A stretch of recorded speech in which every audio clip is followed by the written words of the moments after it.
Kank. That's right. That's right. The boys of summer have returned. That's right. We were off last week because you needed a little summer vacation. You needed a minute to run out the front door. School's out for the summer. Yeah, all that.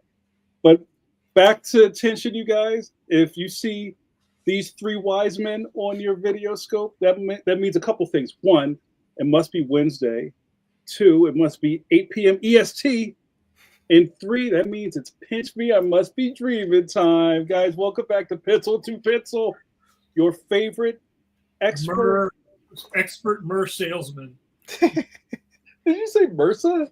Myrrh. Oh, Myrrh. Oh, like, three wise men, you know? You caught me off guard. I was like, MRSA, that's a pretty gnarly thing. Yeah, we're the MRSA salesmen. Welcome back to Pencil to Pencil. One of the only, I don't know if there's other ones, but there's not a lot of places you can get three expert cartoonists in the same space talking to you every Wednesday. Yeah, right. Well, there's no scratching or clawing. And I'm not messing with Steve because he's got belts. Yeah, shows that dragon on your chest. He got the iron fist. Yo. All right, guys, let's do some intros because there's a lot of people that have never seen this before, so I want to be my best behavior. I can't speak for you other guys, but that's right. Let's suck in your guts, gentlemen. It's time, guys. I'm your first host. I am Philadelphia's favorite son. My name is JAMAR NICHOLAS. I am on the board of the National Cartoonist Society. That's got to mean something, right? Also, the Philadelphia chapter chair. On top of all those wonderful things, I'm also a graphic novelist. Leon Extraordinary is my series at Scholastic underneath the graphics imprint. Worst Friends Forever is my new volume. In stores now. Tell them, Steve. Cop it. Why don't you? Yes, you did it. Yes. Guys, I would be in remission if I did not introduce you to my co-host, cohort, and co-conspirator. He is up for title contention. He's got a bunch of karate belts, but he's coming for the world championship of webcomics once again. He is known in these streets as Stone Cold Steve Conley. What's up, Steve Conley? Gentlemen, I missed you so much. Last week I was just sitting here in the dark on Wednesday. I didn't know what to do with myself. Watching paint dry. My name is Steve Conley. I write and draw the webcomic The Middle Age, which you can read at middleagecomic.com. It's over on the Webtoons, on the Tapas, on the Go Comics, on your favorite social medias, and some of your least favorite social medias as well. I also make TTRPG stuff. So if you play the Dungeons and the Dragons, you can come over and get some of my books. Yes. These two guys are on sale right now. If you go over to steveconley.com, I got some that they're imperceptibly misprinted, but to me it bothers me. It bothers me terribly. So I've made them. I've just said they're irregular covers, and we're just going to have a fire sale. I love it. But I would be remiss if I didn't mention the maestro of mark making, the miracle that is Mr. Mike Manley. Oh, I love it. Miracle Man. Hey, Mike, what's going on, brother? It's a little hot in the studio. We're in that weird part of the spring in Philly where, like, one day it's like you feel like you need to turn the heater on, and the next day, like, you need to turn the air on. It's like going back and forth, back and forth, back and forth. So I think on the humid today. I think on the Pennsylvania 12 season scale. Right. This might be false summer. I think this was false. Yeah, false summer. Because it went. What was it? From like mid 60s to like 90, and then like goes back down, comes back up, goes back down. But I have a feeling that it's gonna go right from this to like boil, straight to boil, right into the cooking pot. That's wild. So I got to put my air conditioner back in the window. So I'm just working on the Phantom, the Ghost Who Walks. So just rolling from one deadline to the other, which is the life of a professional cartoonist. It is the life of Riley. It is a thing, and like from one day to the next, you just keep it rolling. Yeah. I wanted to, before we bring Scott in, I wanted to just talk about kind of where we've come, all this from our humble beginnings 5-something years ago, starting this live. Over 5. For a lot of people who don't know, this project was birthed uh, by Mike Manley's Draw magazine at estimation point. You guys remember Draw magazine? Tomorrow's publishing. And kind of like after that, we started doing audio podcasts, right, Mike? We're doing audio versions, doing interviews. And then like editing it. They had to like edit it, get a theme song, and I was like, I was becoming like a sound engineer. Yeah, it's not for you had the board. You're like doing mixes. Yeah, literally. Yeah, I downloaded software so that I could take our stuff in and like add theme music and then like edit stuff. And we were talking to people over the phone, and sometimes the phone would be too low, so you got to try to play around with that. It was like, man, we're gonna have to do this over. There's a crunching on the track. Right, exactly. Back when people were using Skype.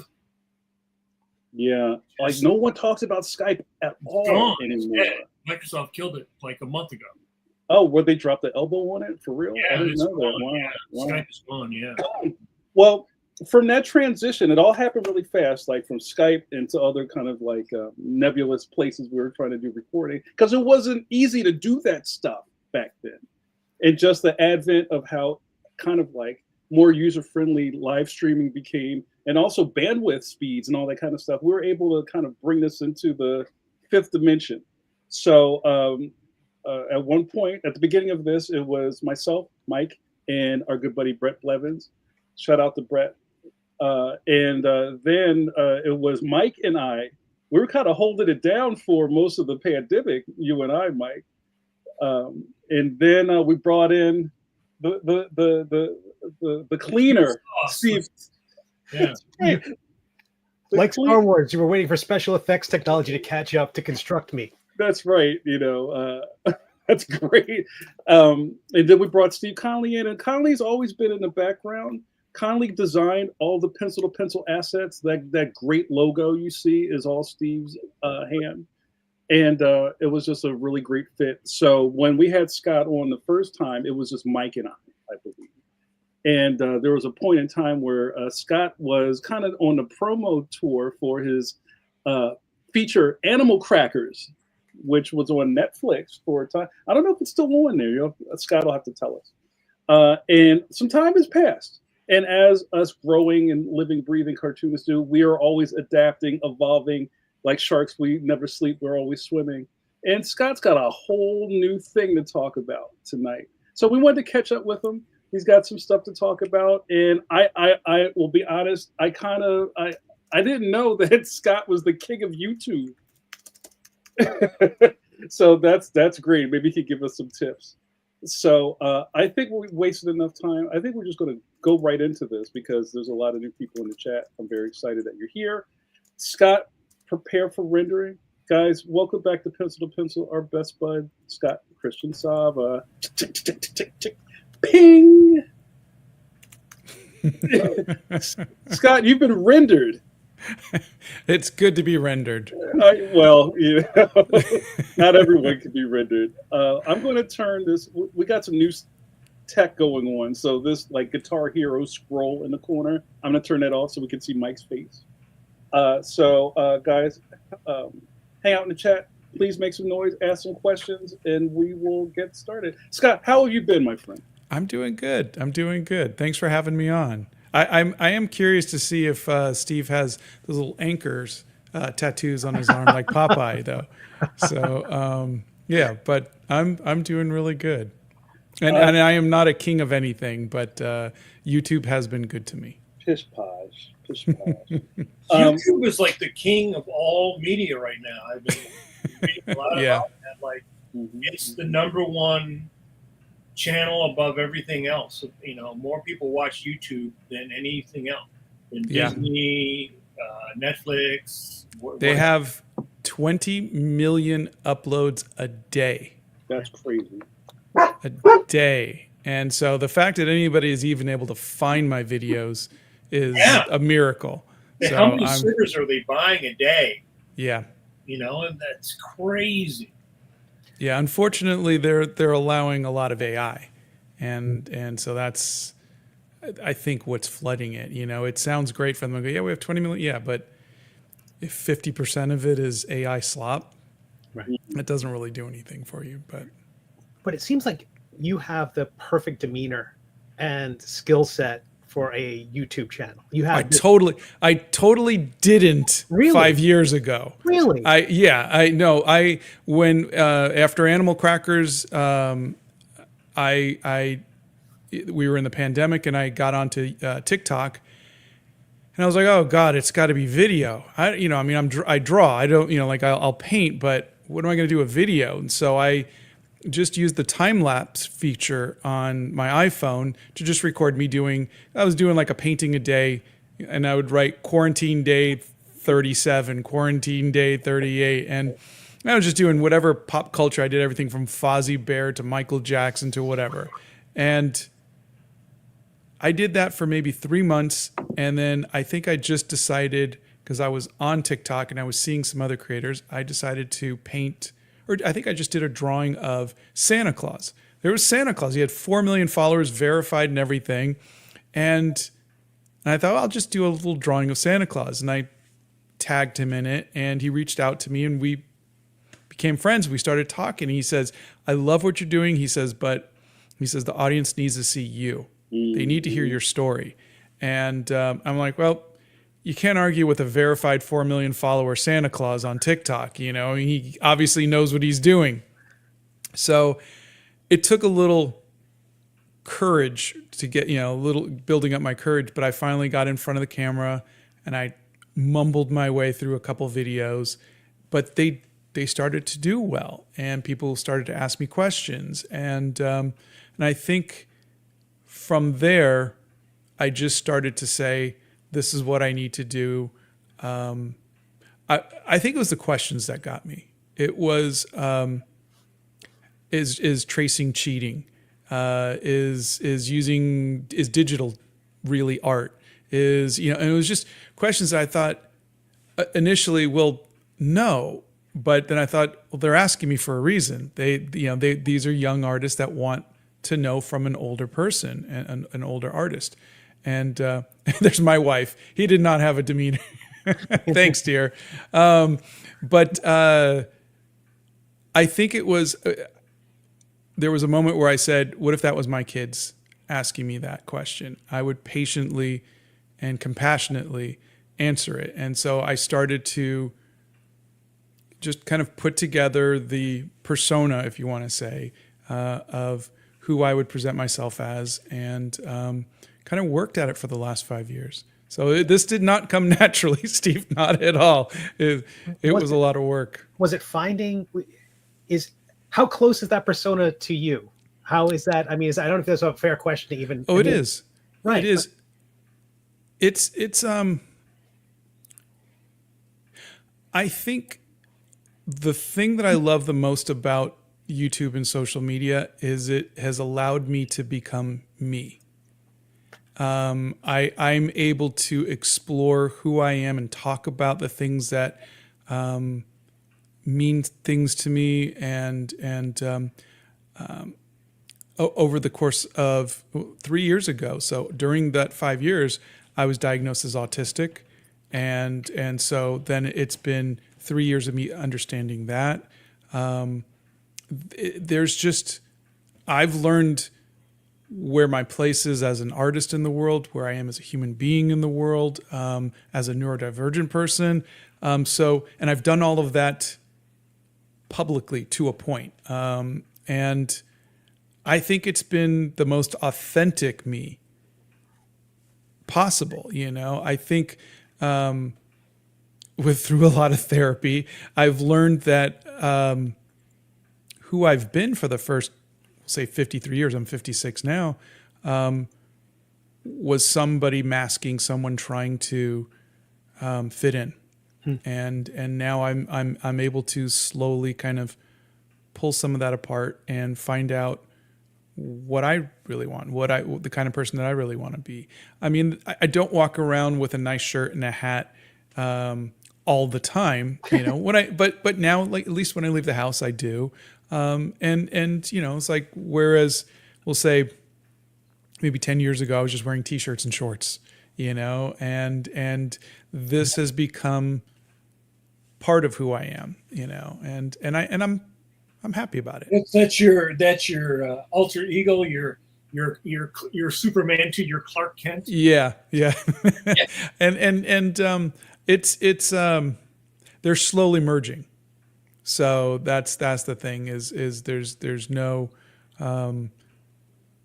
I have a cadence and that I do when I make my videos. I have to talk a little faster, a little louder, a little more. I have to keep remembering to smile when I'm talking, and because otherwise, if I talk in my normal voice, people go, "You sounded sleepy. Are you feeling okay?" And I'm like, no, this is just my normal voice. But so yeah, there's still some pretend that has to go into it, but for the most part, it's been really good for me to discover myself.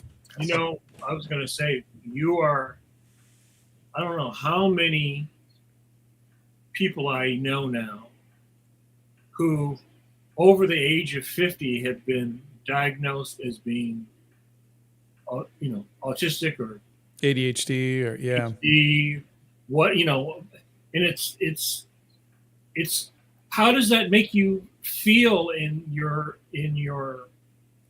like your organization, like your process? Was it something that you were aware of, that it affected, like your creativity or your focus? Or no, I wasn't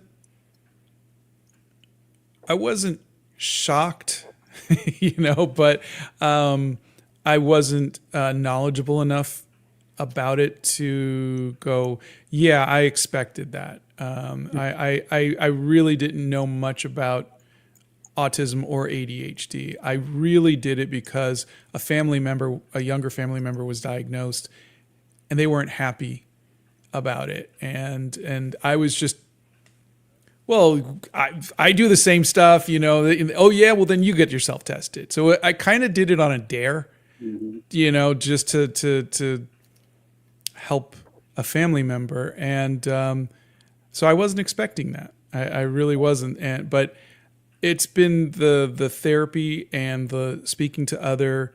The younger generation has it so much better because at a young age they were diagnosed and they were given coping skills and they were told what to look out for, and this is what your body needs and this is what your mind needs, and they've been given a roadmap on how to navigate life as a neurodivergent person. We weren't, it was like, and growing up, I was born in 1968. So growing up in the 70s and 80s, there was no, I did horrible in school. I was always traumatized by overstimulation. That's like my kryptonite, is overstimulation, too many noises, too much input. And I think about all of the places, all of the times where I had what we call a meltdown, but basically, became like a panic attack throughout my life, a lifetime of panic attacks that, had I known, wow, could have been prevented. And for the most part, it's just headphones, noise canceling headphones, or just not putting yourself in a situation where you're surrounded by too much stimulus. And but it's funny because my career organically protected me because I became an artist who stayed at home and worked, in a quiet, hobbit hole. And, so it's almost like I instinctively went to that, but not knowing why. Beautiful. Yeah, it's I think something that you're right. I mean, I was born, I'm 63, so I was born a little bit before you. And there was nothing like that. There were kids who were like hyperactive, right? That's what you would hear, hyperactive. Or like, I don't think I heard anything like Asperger's or spectrum until the mid 80s, right? I don't think I heard it till the 2000s. Right. Because I was with someone who had a son who was, it turned out, on the spectrum, because in the beginning, you didn't know whether someone had suffered some sort of retardation or whatever term they were using at that time. And then becoming a teacher in the early 2000s, that was something that I was sort of introduced to by teaching all these, young people. And then I actually had one girl I remember in one of my classes who said it was too quiet in the class for her to be able to concentrate. And I'm like, what? Too quiet. ADHD. She didn't have enough stimulus. Yeah. Right. And she said when she went back to her dorm to work, she had the TV on or the radio. She had stuff going on, and then it's like, she could relax. So you realize that you start dealing with.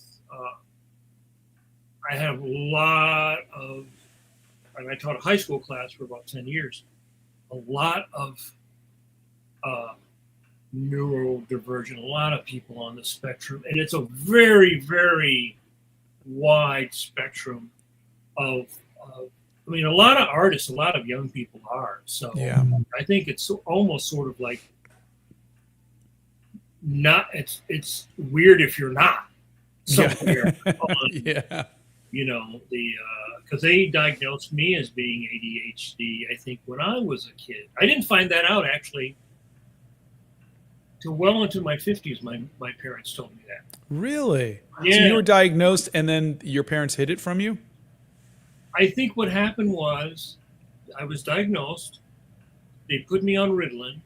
It made me lethargic, and they took me off. So it was something that I was diagnosed with, but I didn't know. Like my parents didn't tell me, and it wasn't until I'm in my 50s, and one day I'm talking to my mom, and she's like, "Oh yeah, you were diagnosed with ADHD." Wow. And they put me on Ritalin, but she said she didn't like the way it made me feel, or act. Right. They took me off of it, but so there's a lot of people. You're like the fourth or fifth person this year who has told me they were either neurodivergent or ADHD. Wow. In all these years, you thought you were getting Flintstone vitamins. That's right. Yeah. It's kind of funny. There are these big horse tranquilizers into my neck. But, Well, Scott, I want to ask some more questions about you too, Sava. Yeah. As I'm just very intrigued by all of that, and I totally know about the part of kind of like, I want to be delicate on how we talk about kind of like having a persona. I'll never say gimmick because I don't think that's what we're doing. We're being our natural selves in front of a lot of people who we can't see their faces. So there's a lot of vulnerability happening. But how, with kind of like how your new life is, how do you structure just kind of putting out, I hate the word content, Scott. I know. But, if we could find a better word for it, like how do you kind of structure all of that? Yeah. And even the reels, because that's a giant part of it now. Yeah. Yeah. Well, that's because I came from TikTok and then moved over to YouTube Shorts. Yeah. And it's the vertical format has been my bread and butter, we'll say. And I tried doing some longer form stuff, and the people who have seen it said it was really good and they really liked seeing the longer stuff. But there's two YouTubes. There's the shorts YouTube, and then there's the long form YouTube, and they don't intermix. Right. The people who watch the long form never watch the shorts, and the people who watch the shorts never watch the long form, with some exceptions. But that's wild. I have 2.2 million followers on YouTube. I'll put out a short, and I'll generally get 100,000 to 20 million views. Like it won't usually drop below like 100,000, which still is only 5% of my followers, but it's consistent. I'll put out a long form video and I'll get 10,000 views. Mm. And people will, in the shorts comments, will ask me, can you do something? Can you make a video about hair? Can you make a video about eyes? I did, you know, just go over there and click on the videos, you know, but the shorts, people who watch shorts they log in and they scroll, they doom scroll. And it's same as TikTok, same as Reels. And that's how so if the algorithm doesn't show it to you, they don't go to your channel to see if you've posted anything. And I post usually 3 to 5 times a week. I should, by all rights, be getting 2.2 million views a day, every video, if everybody's looking, but they're not. Or the algorithm doesn't show it to them consistently. And that's totally fine. That's just what I've learned to accept. But it's been, for me, I like to give myself long-term challenges. And I think that's the thing. Like I did 60 days of studying the masters. Now I've been doing, there's our local art store has a pin board where you can trade art. You put a piece, you get a piece. And so I started doing little mini album covers, just little 3x3 inch replicas of album covers. But rather than just doing 1 or 2, I'm doing 100. So I'm on like number 65 right now. And I know if I do 3 of those a week, I have 3 shorts that I can make a week. It's 7:30. I feel like I have to run down some stairs with my glass slipper. Lucia. I must leave you. But I know that I do 3 of those a week, and I could do that for 30 weeks, and I've got content for 30 weeks. And then I'm doing another series I came up with, which is Penelope Primrose's prompts, and it's just an excuse to get me out of the hobbit hole to go and paint something. And then I'm doing once a week, I'm doing some marketing videos about my time in New York for making the book, and I liked it's kind of like as artists we have to give ourselves jobs, you know, like no one's saying, hey, you know, come into work, do this. We have to assign ourselves work. We have to come up with ideas of what we're going to do. And so it's the same concept is I give myself long-term projects. Sometimes it might be just a big painting that I'll show you a little bit as I go. Sometimes it is a series that I say, hey, we're going to do this week or this month or this, you know, and that has been good for me. It is exhausting after 5 years, and so I'm not going to lie, it is very exhausting. But so what's most exhausting? The technical part of preparing it all, not the actual drawing part. No, the drawing part's fine. I think I'm going to amend that.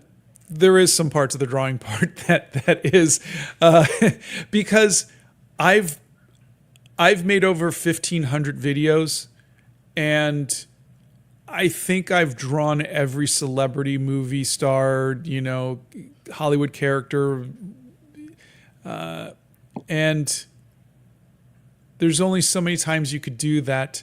And because for the most part, it's me going, okay, I'm going to give myself an hour, because it's going to take me an hour to make it, and then it's going to take me 2 hours to make the video, and then there's all of the other stuff that goes on in the day that you have to do. So I usually just limit you get tired of making little 1-hour paintings, and you sometimes want to do something bigger, or you want to just stop painting celebrities. But if I painted Taylor Swift or Chappell Roan every day, I'd have 10 million followers, you know, and there comes a point where you don't do it.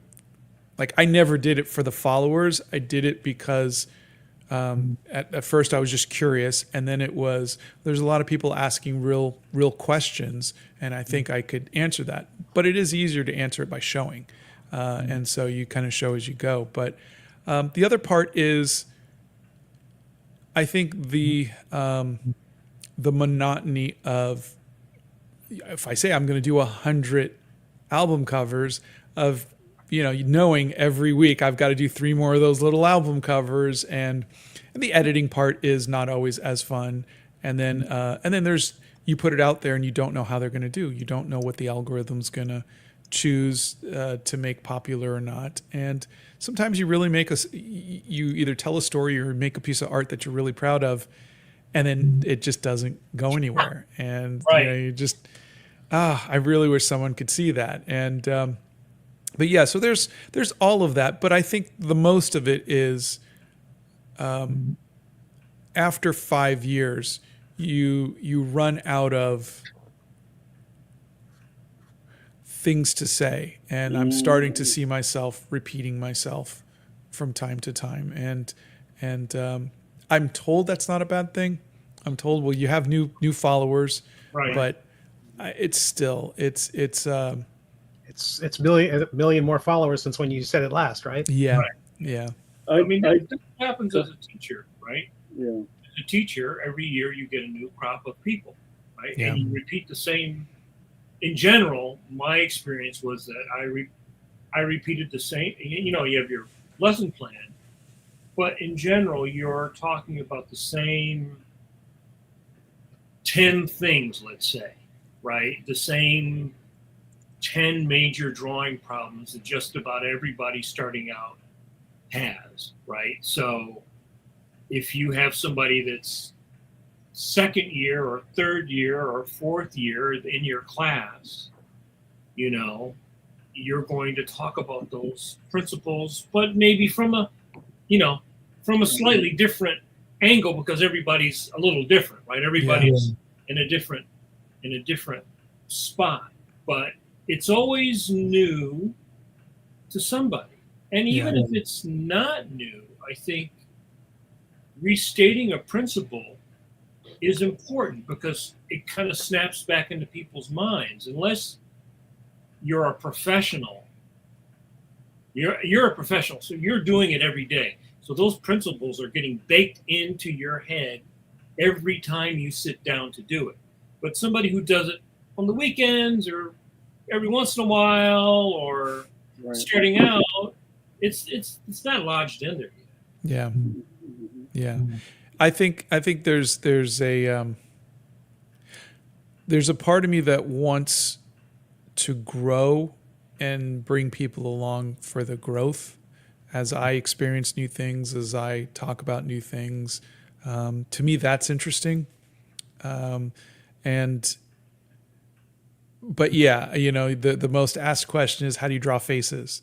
You know, how do you hey, can you try oil paints? Can you try painting Taylor Swift? Can you know? And so it's you see that rhythm because these people are new to your channel and they haven't seen that stuff.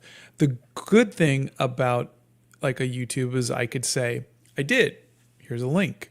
So I don't have to make a whole new video. I could just guide them to where I did that.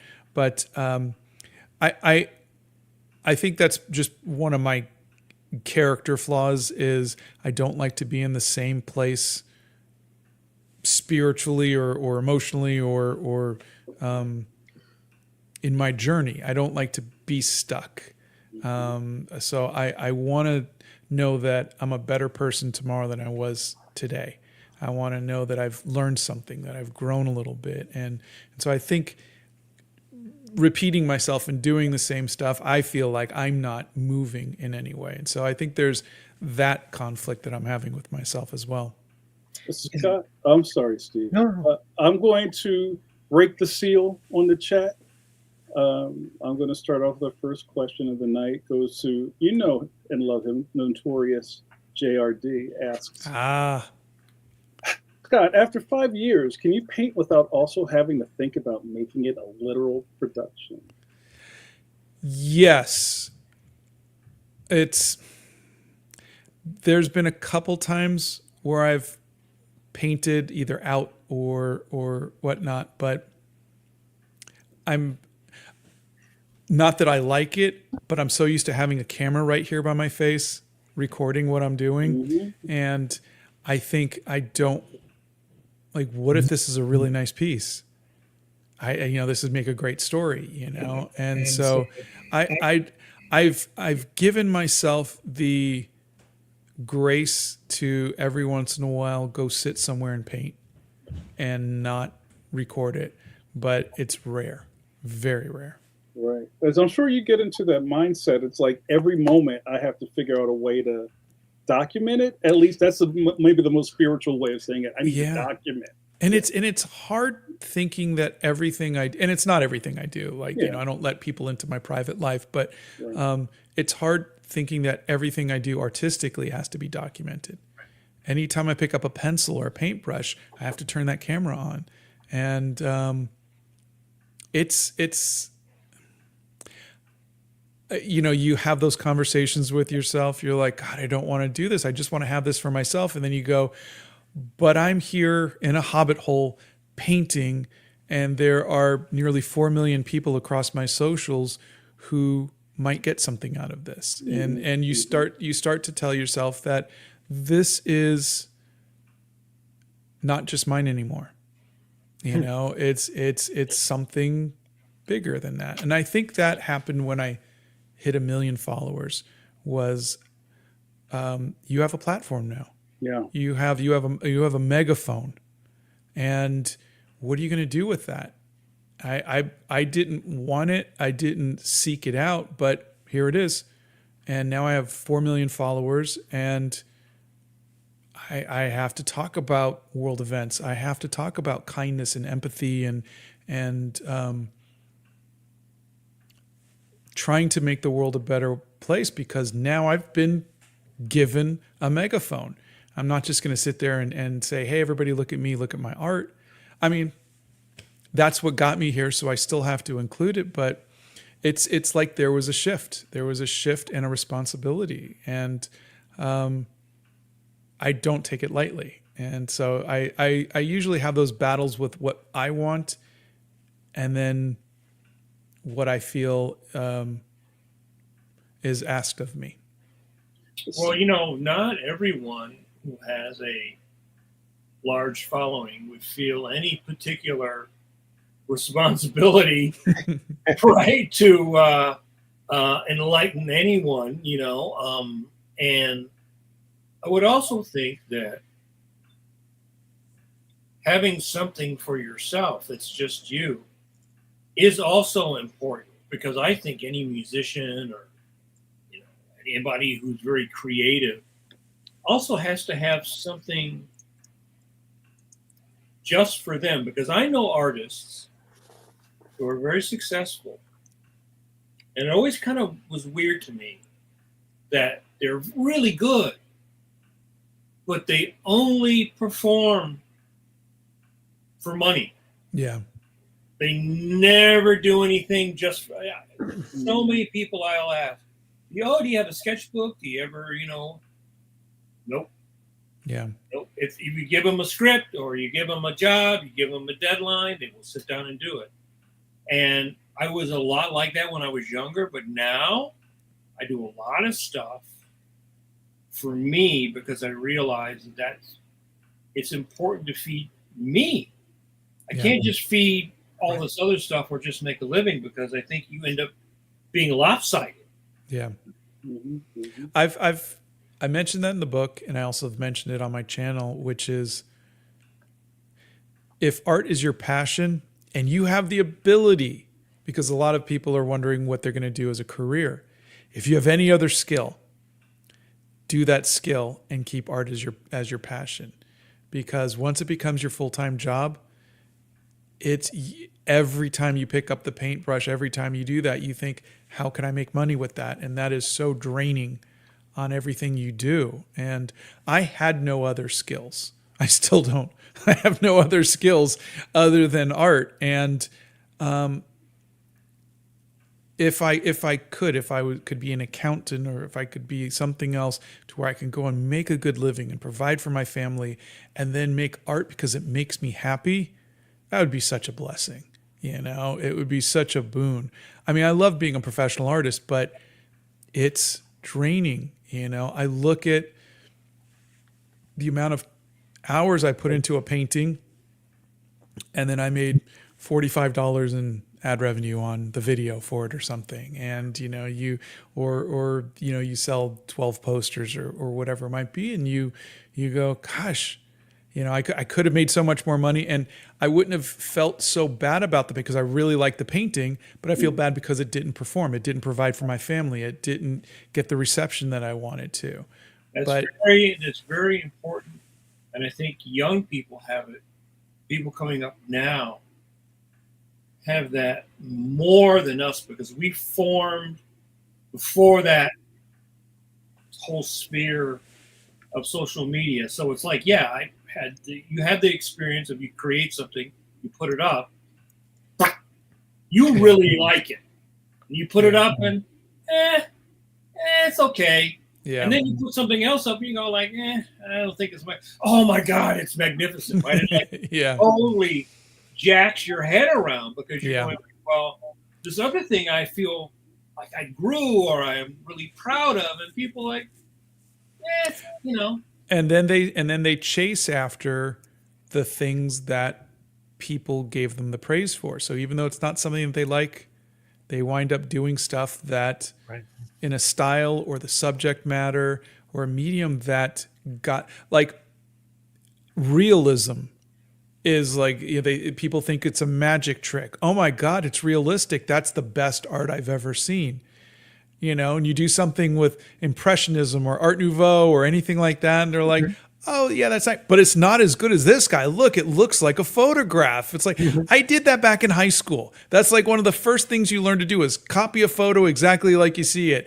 We've moved past that, you know, we're trying new things. That's why you had these different movements. But it makes you second guess, well, maybe the stuff that I'm doing that's impressionist isn't as good. You know, maybe I should do more of the realistic stuff. Maybe I should use this medium because that, and I think that's what you wind up getting with a lot of the younger artists is they will do a style that is popular. They will do a subject matter that is popular. And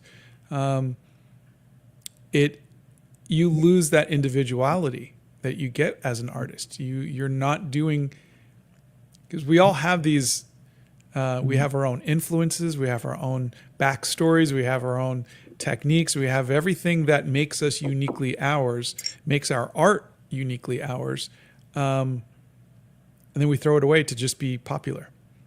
Well, and so you lose that.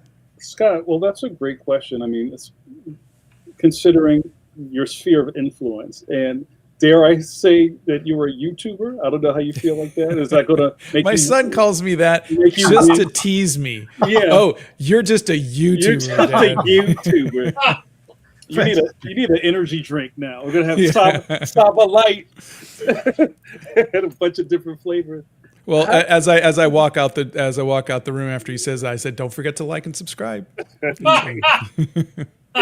is how you maybe steer some of the people that are, you know, watching you or fans of your channel away from those kind of like, I don't know, like an Instagram trap. Yeah. You know, like I got to draw like this so I can get the hearts and the thumbs. We talk about it, and like, you know, I try to cover stuff, and it's great because of the questions. We get those kind of questions, and I think they're getting it. I think they're seeing it, but it takes people with an audience to talk about it. It takes the people with that megaphone to talk about it for the younger audiences to hear it, because otherwise they just see, you know, this is where the likes are going. This is where the attention is going. This person has, you know, 1 million followers. Well, they must be a great artist and or a good person, you know. So and they don't have somebody older. They don't have somebody with more experience explaining that. And so the land before likes. Yeah. You know, it's so interesting. At the last Comic-Con I was at and the gaming conventions I were at, I keep hearing this refrain, oh, you need to create a YouTube channel. You need to create a TikTok. You know, there's all these artists who are being told, oh, you have to be a videographer. You have to be a video editor. You have to be a personality. You have to get rid of your accent. You have to do, you basically have to have a second job. Yeah. And at some point it feels like it's the artist and the YouTuber are, I mean, I know Michelangelo had he had to have a separate set of skills just to work the Medicis. Like I'd always have to juggle that and wear these extra hats, but it feels like that's a very big hat to wear. It's subscriber count is currency now. Well, it's currency, and you'll see it with actors. You'll see it with musicians. Yeah. It is your currency. I'm very fortunate that I have this many followers. I'm sure it helped me get my book deal. It's opened up a lot of doors for me. Before this, before even Animal Crackers, I was a webcomic artist just like you, Steve. And I was doing kids comics just like you, Jamar, and before that I was doing regular comics like you, Mike. I mean, I was going through that, and at no point was I ever seen. I was never of any importance to anybody. And now that I've got nearly 4 million followers, people see me. People notice me. You add that little check mark next to your thing, or it has value. And men of business come up with their fingers tucked. So you know what? Sava, I like the cut of your jib. Yep. It's I think the oddest part about it is the celebrity factor of it. Do you feel like a celebrity? I don't, but I will get stopped every other time I leave the house. Someone will recognize me. We went to Disney World, and 6-7 times a day someone would recognize me, Really? want a picture with.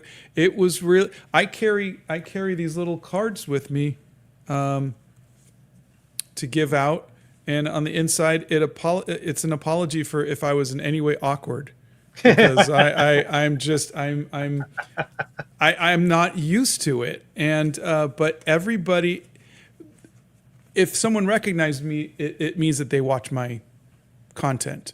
And because of that, no one has approached me in an obnoxious way. Everybody is so gentle, and they're so respectful and so nice. And so it's a wonderful experience. But after every one, my wife goes, I don't know what you're not Brad Pitt. I don't know why people are stopping you. I don't get it. You're just you. And I'm like, I know.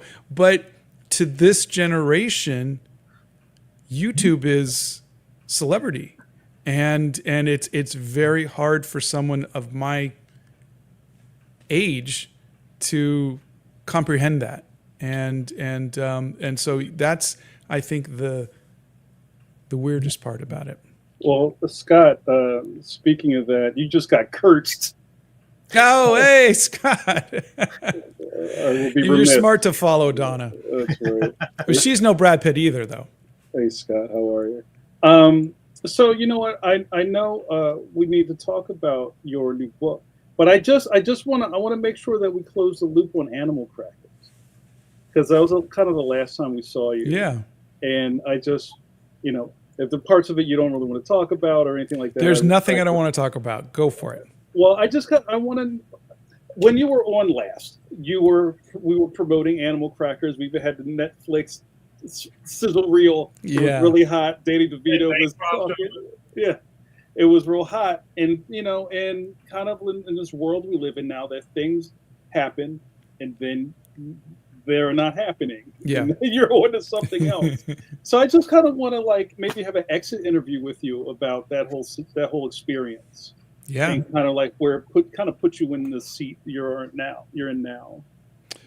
Do you want me to just talk about it, or you got a specific question about it? Yeah, just whatever comes to your head. I'm just curious.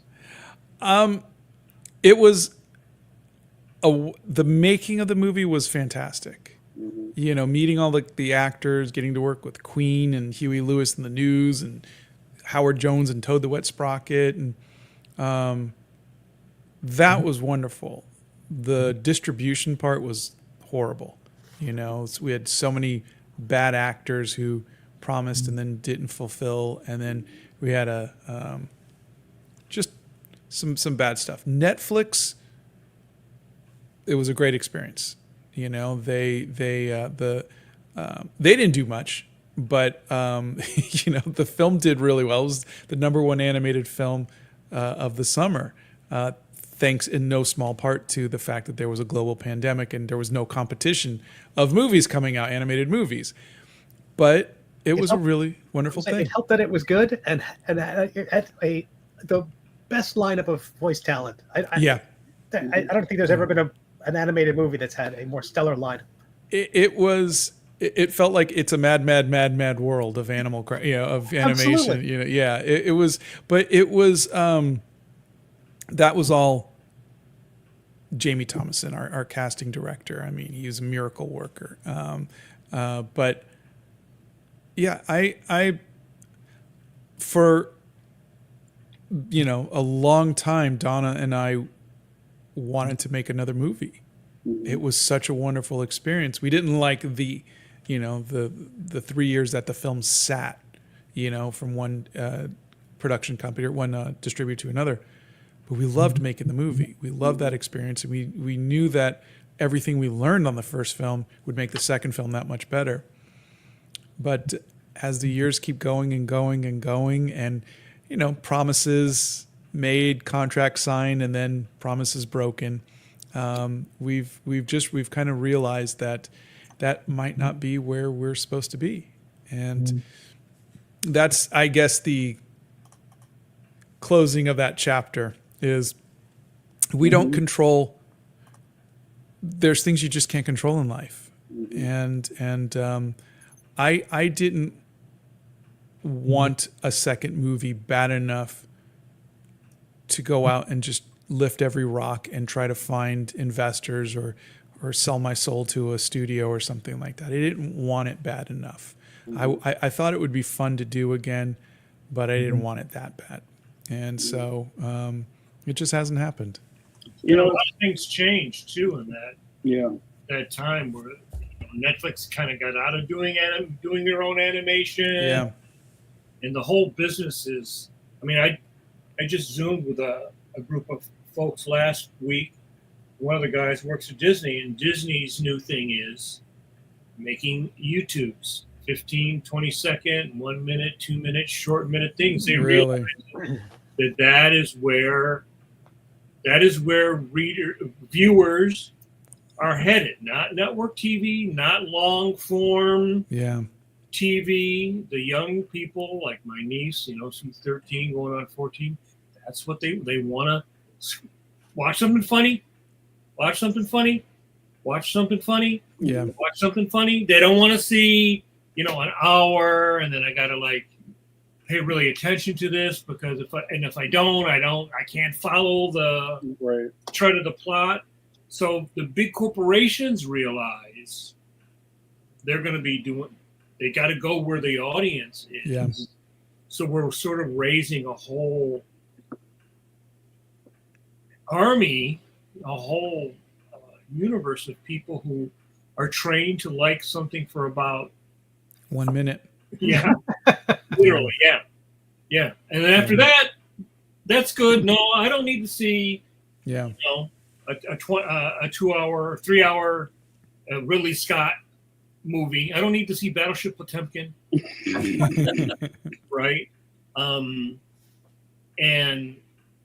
then you wonder, well, okay, take this 5 years from now, another generation of people will come through. Like, you've been doing this long enough that you must see a difference now between what people are now and what people were when you started, right? Yeah. I mean, the tastes and the way that the world consumes entertainment changes yearly, and it's been our job as artists to change with the times always.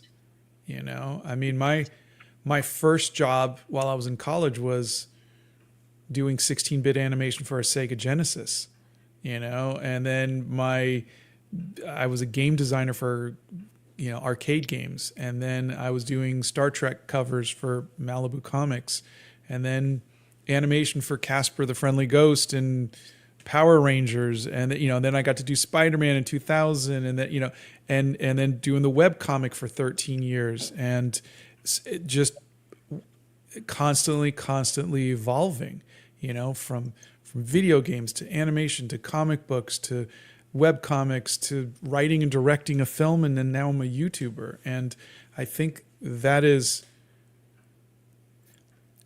our lot in life, because there tastes change, technology changes, and greed, like AI trying to take over art. It's there's no reason. Step up on my soapbox for a second. There's no reason for AI art, AI music, AI videos, other than to take away jobs. That's the only reason for it. So that way people don't have to pay artists. That's it. And so it's greed, it's the fact that we make art because it makes us happy, it brings us joy, is why we do it. The fact that we can make a living at it is a perk. It's in some cases life-saving if you have no other skills, but it's a perk. You take away that, and now you're taking away our livelihood. And so it's, to me, it's always felt malicious. Cinderella, don't go. A very well-timed point there, my friend, with the whom the bell toll. Well, Scott, we have a question in the chat that pertains to this. Our new friend Cindy De Rosario, hello Cindy, from YouTube says, the problem is AI-generated art is taking over. How are we artists who are still so good at traditional methods? How do we beat Skynet? Yeah. Sava. Well, at this moment, AI can't make traditional art, and there's still value in that. The other thing has helped me is to find the story in the process. That's my entire channel, is telling a story in the process of making art, showing the mistakes, showing the imperfections, showing the trials and tribulations of what it's like to be an artist. That's where the story is that AI can't give you. I love it. This would be a good place to, and I hate to jump ahead, Scott, because we talked about you being a YouTuber for 45 minutes. That's not what we agreed upon, Jamar. That wasn't our writer, Jamar. I said we had a deal. Red M&Ms. You have to talk about this art book. You have to talk about your book deal. You have to talk about all that cool stuff, and then we'll do a lightning round of questions. Okay. I waited 45 minutes for this, and now I can't think of what to say. So after, we'll say 4.5 years, because this happened about a year ago. After about 4 years of doing this, I was approached by a publisher, Hay House, and they asked me if I'd be interested in writing a book. And for some reason, they believed in me. They saw the content that I was making, and they thought that if I was able to put it into words, people might want to read it. And they believed in me. I had no clue what I was doing, but they let me do it. And the first third of the book is the questions that I got asked the most. Is there such thing as cheating in art? How do you get rid of artist block? The most common questions. I think the second third was the zen of being an artist. Why does an artist make art? Talking about your career and things, things like that. And then the last third of the book was, how do we become better people, better human beings? What can an artist do to affect change in the world? I talk about you guys ever hear the story about the two Rogers, or the analogy of the two Rogers? No, let's hear it right now. I tell my boys this. If you have a decision to make, you're confronted with something, just ask yourself, what would the two Rogers do? Whether it be Steve Rogers, Captain America, or Mr. Rogers. What would they do? If it was Mr. Rogers, he would say, I love you. I'm going to, take care of you. I love you just how you are. I wouldn't judge you. If it was Steve Rogers, he would defend someone against bullies. He hates bullies. He hates tyrants. He does the honorable thing in those situations. And so I have a whole chapter on the two Rogers and what that means. And I feel like, and we called it Becoming an Artist, because all of those things, whether it is the techniques of, how to draw every day, or that there's no such thing as cheating in art, or the things that we think about, the imposter syndromes and whatnot, or just how do we use our art to make the world better? All of those are part of becoming an artist. You don't get one without the other. And so the book kind of just evolves along the way as I was writing it and kind of filling up the 34 chapters. But it's not a technique book. It's not a how-to book. It is really just more about what we should strive for as human beings and artists. I like it. So it kind of made me think of the what's that Austin Kleon book, like steal this book, those kind of things. It's kind of more Thank of you, like Rudy. More of like affirmations and kind of like work throughs than like the how to, right? To that degree. That sounds really cool. Yeah. How was being kind of in that world myself now, being in like traditional book publishing? Yeah, it's scholastic.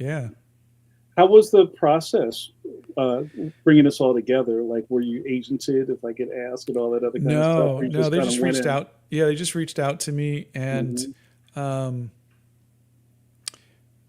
was mentioning this before we started, but they're treating me so well. They respect me. They're paying me well. They want the book to be a huge success, and I've never experienced that before. and I have two conflicting thoughts going through my head based on life experiences. One being a self-published or webcomic artist, no one is going to lift a finger to help you, and you have to fight for every little inch you get. And so why would they be offering to help me?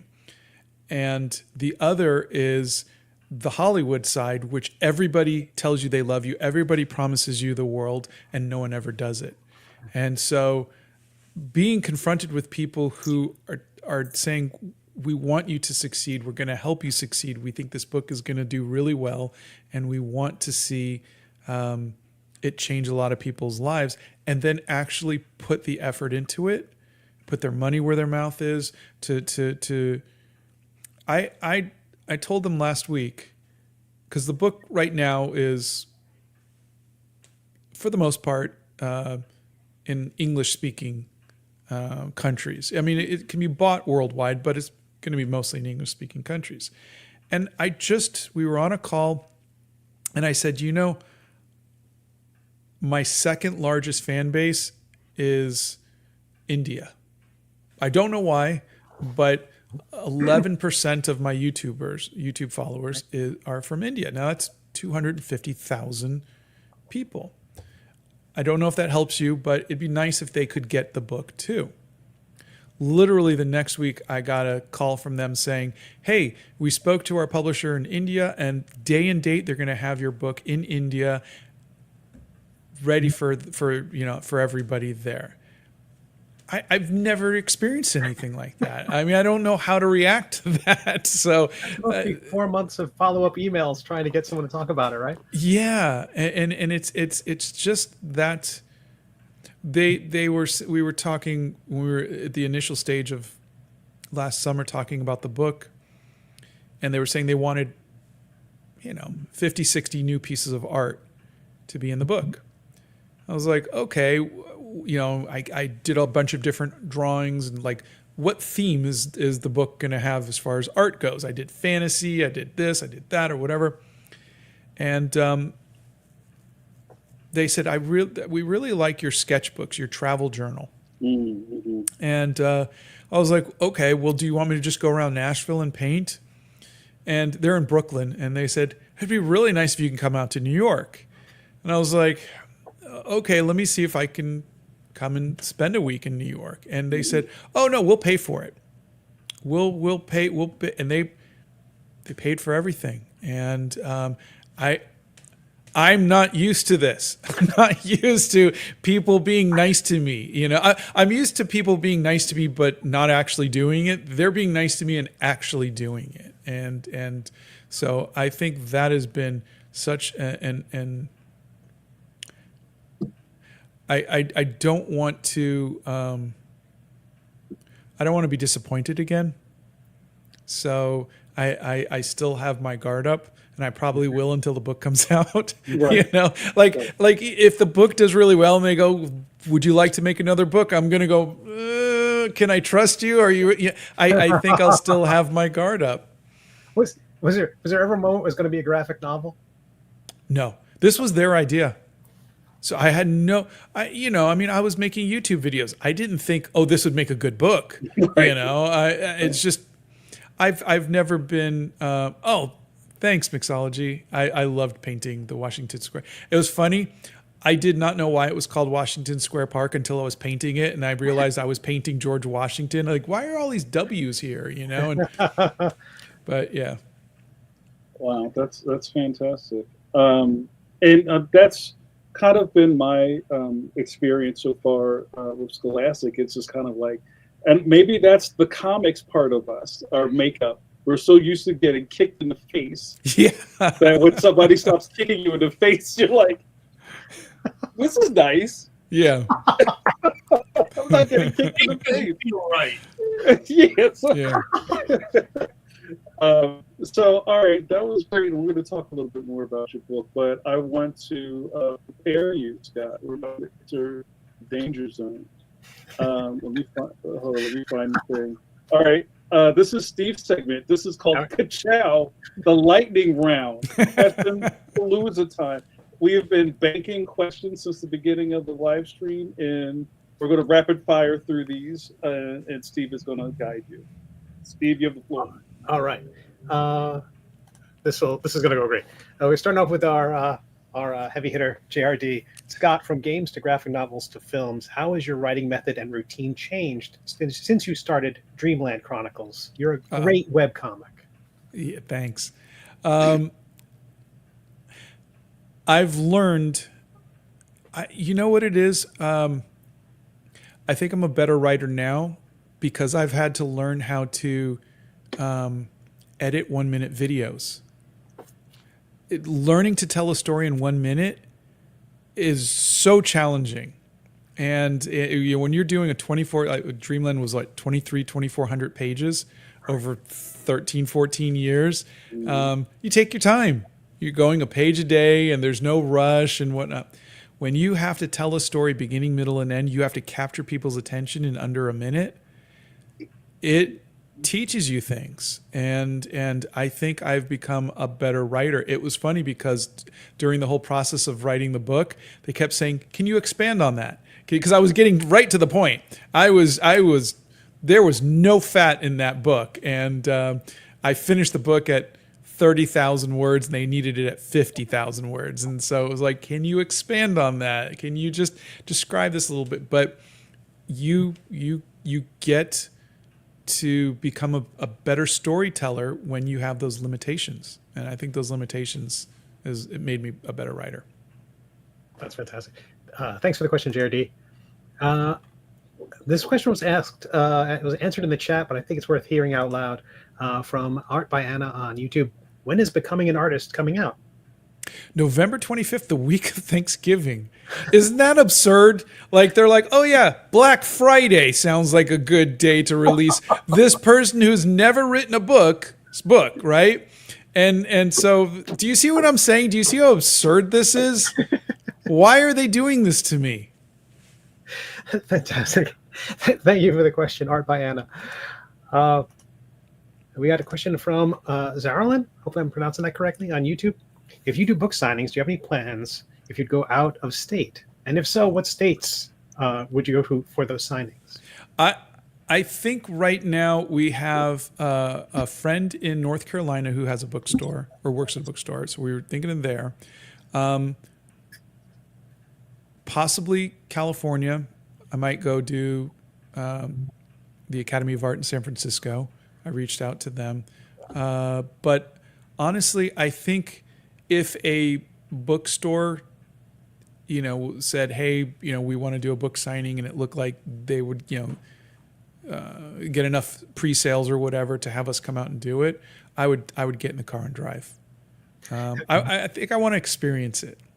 And for those signings, how would people find out about them? And from my channel, most likely. We're Donna is putting together a newsletter though, so keep an eye out on my channel for that, because we're gonna start doing a newsletter with some giveaways and stuff like that. Scott, I have a question real quick.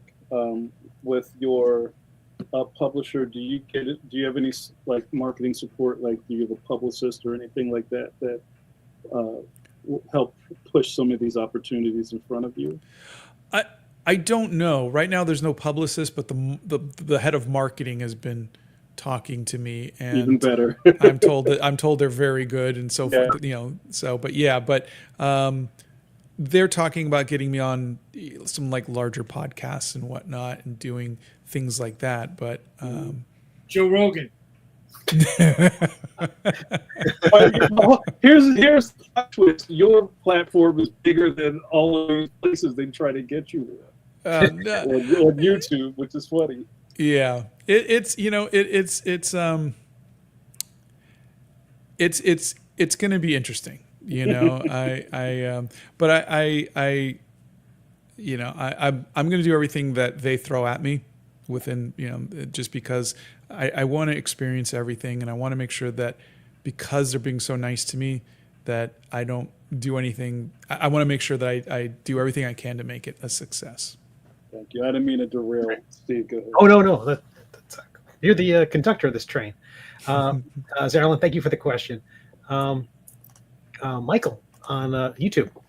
Scott, do you have a dedicated setup for your painting videos, or do you have to reconnect the setup each time? It's a dedicated setup. I could see here. I'm gonna move this. Hold on. Let's give you the whole screen. I feel like we're in Capone's vault. What's going on? Yeah. Well, you can see the little cameras set up there. There's an iPhone and whatnot. It's just those little arms is really all it is. And you take an old iPhone and you set it up, and that's your setup. That's great. Thanks for the question, Michael. And we have Eternity Forever. YouTube, is there anything you have trouble painting or creating that you have to do often? Hands. I try to avoid it as much as possible, but sometimes you need to draw hands, and and especially on the cover of my book, they wanted me to be holding art supplies, so front and center were my hands, and I've learned to just do it. If they're gonna look bad, they're gonna look bad, but I've learned to just do it and complain about it the whole time. They look beautiful on the cover. Thank you. Thanks for the question, Eternity. I'm not sure how this got started, but I'm just going to put up there for a second, JRD. Okay, YouTuber. Yeah, thanks. We're adding that to the lexicon. Biz Young on YouTube asks, Scott, is the Primrose Prompt book going to have a physical copy? I don't know. I mean, right now, sorry, the light fell. I don't know. No. Oh, did I just? Oh no, that's fine. It's because I just moved everything, and You're good. I right before this thing, I was like, oh, I should put one of those ring lights on because I was looking dark so anyways. So I would love to, because I would love to own it too. But I think I want to do a whole lot more of the prompts and feel, because there's a part of me that wants to take it over to Hay House and go, hey, but I don't want to do that before November 25th so I could see if the book did any good. So I think there's yes, I want to, but I'm afraid to ask. If they're watching. Yeah. All right. Well, thank you for the question, Biz. And I'm not sure, I don't know how this one got started either, but we're going to conclude it. Paul Pate on YouTube. Hello, Paul. I dig the cap. Have you ever considered wearing square framed glasses? I have not. I only had to start wearing glasses 5 years ago. Really? And yeah, and I asked for like John Lennon type glasses, and the ones and these are as round as they can get in this one, but the ones that I wear, like when I go out, these are my sunglasses, they're prescription, are these. And I just thought that but I think I tried square glasses and didn't really think they fit, but I think it'd be fun to go to, like, do they have glass stylists? Like people who are like, oh, this is perfect for your face kind of thing, you know? Like, do they have people like that? Because that might be fun. Not at our level of subscribers. Yeah. That's funny. Well, that's usually what happens after you get your eye exam, and while you're dilated, they lead you into a dragon's lair and tell you things you can't see. Yeah.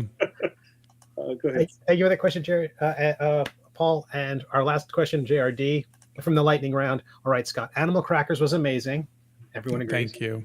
But when are we going to see an animated film featuring Paddington Rumblebottom III? And yes, I know. Quidlet still has her plush. Yeah. Well, I think the best thing I was able to do was add the Dreamland characters in my opening logo, which was amazing just to see that. And we got Bear McCreary to write the music for it, which was fantastic. We've had several false starts with animated series of the Dreamland Chronicles. We even had a live action series at one point, live action movie at one point. Wow. It was going to star the Sprouse brothers. This was back in the 90s. Not the 90s. It was probably 17 years ago. So yeah, it wasn't the 90s, but yeah, I mean, there's been so many possibles and maybes and whatever. And it's just, that whole industry is just horrible, you know? And well, you know, Scott, I was thinking about when I first met you, because, you know, we've been around for a bit. And I remember, like, there's always somebody that shows up at the con, and all the other exhibitors will go like, yo, look at that guy's table. And you were stacking up these hardbound, square-bound, beautiful books. I got to credit that to Mike Kunkel, who did Hero Bear and the Kid. He was the one who I met him. Actually, I was taking a cartooning class because I was just done with my art and I wanted to try something new. I met him in Thousand Oaks, and we just became fast friends, and we were both going to Comic-Con, and so we sat, you know, we got a booth next to each other, and that was back when you could get a booth, you know. This was the 90s, and we just, he had those little Hero Bear beanie plushes with the little cape, and he had the full, well, at the time he didn't have the graphic novel, you know, but he had his own. Everything was just so well done. And I think that kind of, you know, how do we do this? How do we, we just kind of invested money we didn't have into books that we couldn't sell. And, you know, it looked good, but it was, I think if you're going to do it, try to make the best thing you can. But yeah, I appreciate that. Well, and just even at that point, like, and I think we all come from that era of being in comics and self-publishing where everybody was trying to at least look out for each other, or maybe learn from each other a little bit. Yeah. There was a little bit of almost like a tradesman thing that we It was. going We on. would share secrets, and I remember, God, I met Frank Cho then. I met Scott Kurtz then. I met Marv Wolfman and Len Wein, and we'd been going to Comic-Con since the late 80s, and you once you move over to Artist Alley, and then from Artist Alley to your own exhibitor booth, and you start to just strike up those friendships, and there's that camaraderie where you're like, how did you get that? Where did you do this? And I remember, God, why am I blanking? Who did Amelia Rules? Jimmy Jimmy Gownley. Gownley. Yes. Jimmy Gownley. I remember Jimmy Gownley was the first one to get a big book deal. I don't know if you guys remember that. He got that big book deal, and all of us were like, how did you do it? How did you, and he was really good about saying, this is my literary agent. And it was a Judy Hansen. Judy Hansen, yeah. This is and she just lightning round. Now I'm in control, but he was so generous with offering that was huge. I mean, Judy sold the Animal Crackers book to First Second Books, and I'm sure she's helped others of us too. I know she helped Mike Mahake and several others. So I just. That makes my heart happy, when artists help other artists, when they don't gatekeep and they want to see others succeed. I remember the Baltimore Comic-Con where there was the Kids Love Comics Pavilion. Yeah. And Judy came in, and it was much like Gandalf visiting hobbits. We were the dwarves and hobbits. We were like, yeah. It's beautiful. Well, you survived the lightning round. Yeah, you survived. Good job. Oh, thank you. Mike, the chat wants to know how come you're not speaking. What's that about? I'm not speaking? Yeah, they're like, what's Mike not saying anything? Because I'm listening. Is that a new experience? Is that what I was Mike earlier? No. Yeah, we trade. We knock the ball around. We trade. Okay. We trade in and out. Yeah. And this episode has been so exciting so far, and I don't want to keep Scott all night. So maybe there's a couple of other things we can try to touch on real quick. I was curious about. Yeah. It seemed like for quite a while. And forgive me if I've misunderstood or missed a bit of history. But it seemed like Blue Dream Studios was kind of your flagship. Not just talking about your ship logo, but Yeah. Now your website is focused on you, and it's almost like they're two separate things. Was that a difficult transition? Was that I'm assuming it's a very conscious decision. It was S Sava Art became my on everything, and so people just associated me with it. And we still have Blue Dream Studios, but Blue Dream Studios is all the books, it's the movie stuff, and it feels like that's kind of moving away. Gotcha. That's not me. No, I think that's Mike this time. I wanted to ask about, now that you've been on their YouTube for a long time, what about archiving your material? Because one of the things that we all face is the constant migration, of material, saving material, or you're putting it in the cloud, or how do you archive it? And does you have enough subscribers so there's a revenue stream? And then how do you organize there's like several things you have to do. You maintain your back catalog, right? And that's a lot of time probably figuring out, I would imagine, like, well, do I take some of this stuff off to make room for other stuff? Do I just get down to the highlights, the stuff that's not so popular? Do we kick out? There's a lot of like non-drawing management to do with things like that. Yeah. Well, I mean, as far as archiving goes, I make everything on the computer, so I don't record my content in the cloud. So I have movie files for everything. I do my own.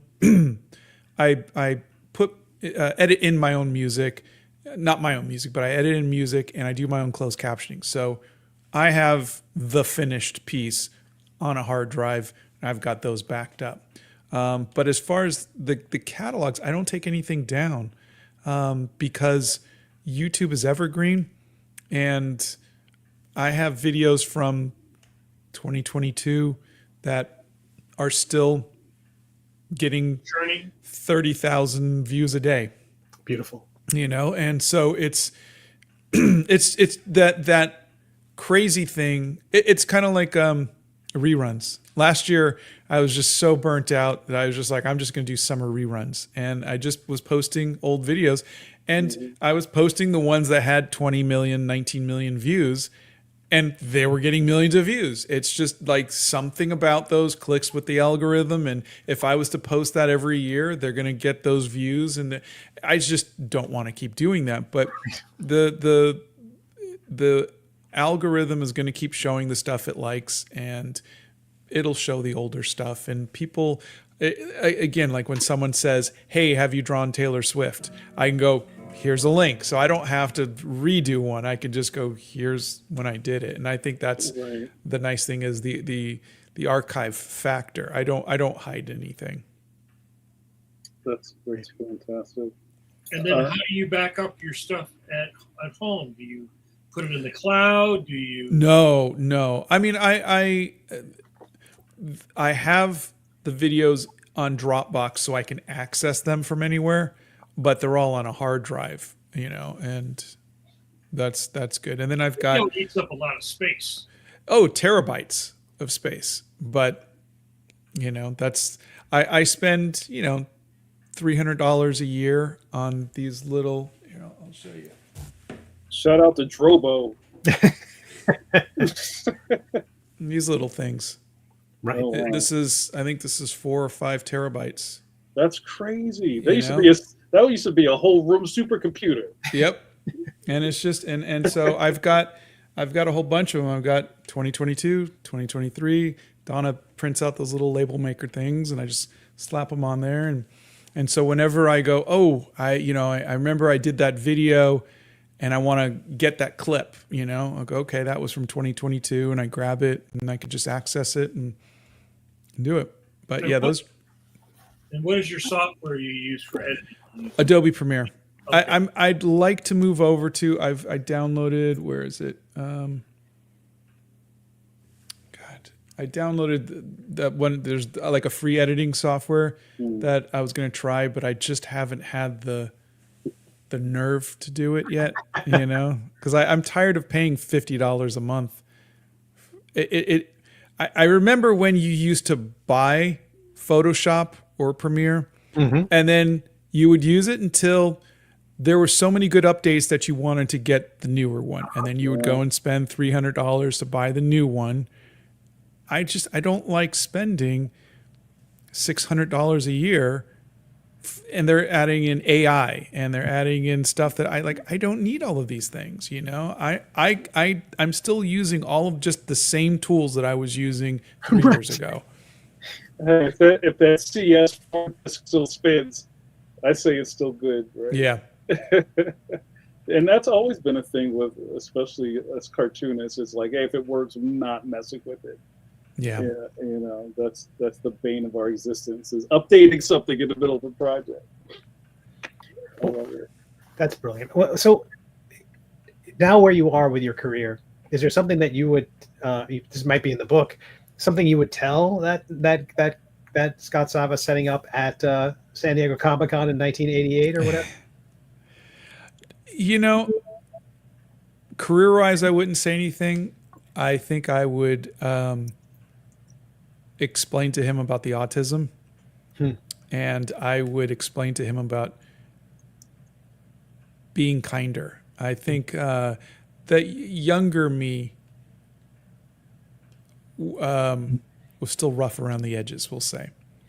And you know, you learn how to play, how to act like a guy around other guys, and depending on who you're around, you know, you pick up bad habits. I mean, I wasn't a bad person, but I'm just saying, I could have been nicer to different groups. I could have been more open to different things and less judgmental, and you know, but I think that's just a part of growing, you know, and getting older. But I don't think I would. I cherish those times. I wouldn't want to change it. You know, I missed doing the Dreamland. I say to this day, the Dreamland Chronicles is the best thing I've ever done. It's my favorite thing I've ever done. And I want to go back to that world. I just haven't had the opportunity yet, you know? And yeah, I mean, if there's a heaven, I would want it to be Dreamland, you know? So that was the world I created for myself. That's fantastic. Scott, we had a great time talking to you tonight. I always have a great time talking to you guys. The chat has been buzzing the whole night, and they keep going, wait, it's an hour? What? An hour and a half? What? Where'd the time go? And that's the magic of Pencil to Pencil. Again, I want to thank you so much for hanging out with us. Scott, do we nail all the places we can find you online? Is there any other place you want to plug online for yours? Just if you, I would just say if you can help us out, because I want to prove to the publisher that they didn't make a bad decision asking me to write a book. If you have the ability to pre-order the book, it doesn't matter where, but I would love that. But other than that, yeah, you can find me. You can Google me. I am Googleable now. So yeah. Do you have a wiki? Someone made a wiki of me too. So as strange as it sounds. It's always sort of weird when people make a wiki of you and then other people start editing it. You go like, how do they know all of this stuff? Yeah. Well, you know, the weirdest one for me is there's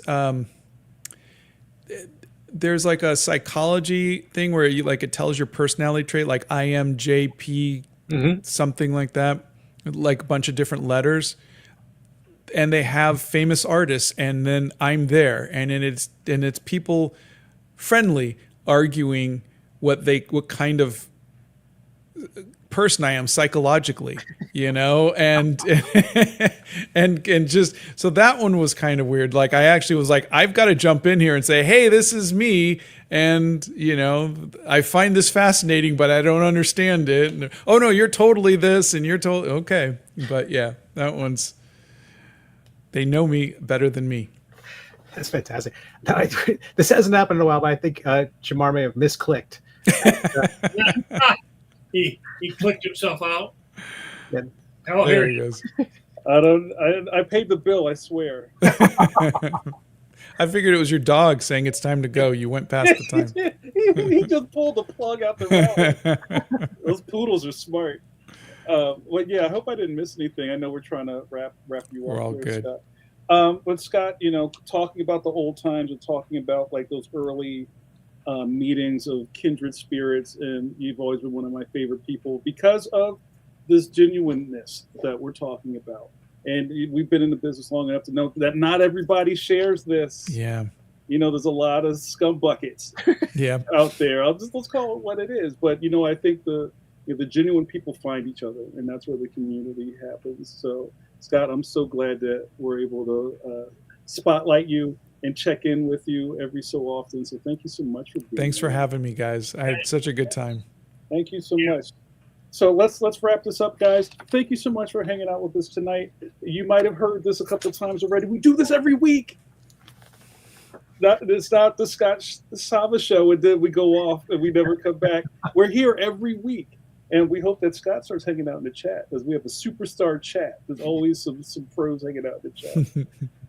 But let's do a couple of plugs. I will be back here tomorrow with Coffee Break with JN. Scott, have you ever watched Coffee Break? It's really fun.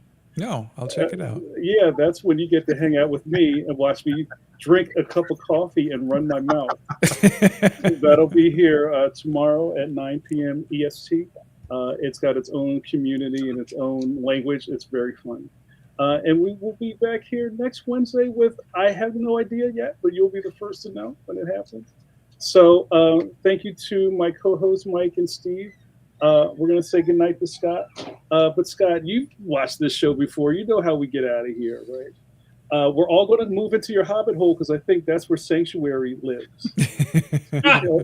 We're going to the Shire for Sanctuary. But before we meet the end times, we have to make sure we wash those curvy hands. Scott, put those curvy hands up. Let's see them. Oh, those are good. Good job. That's nice. A little Dicko in there, too. I love it. All right, guys, that's our time. Thank you so much. Have a good night.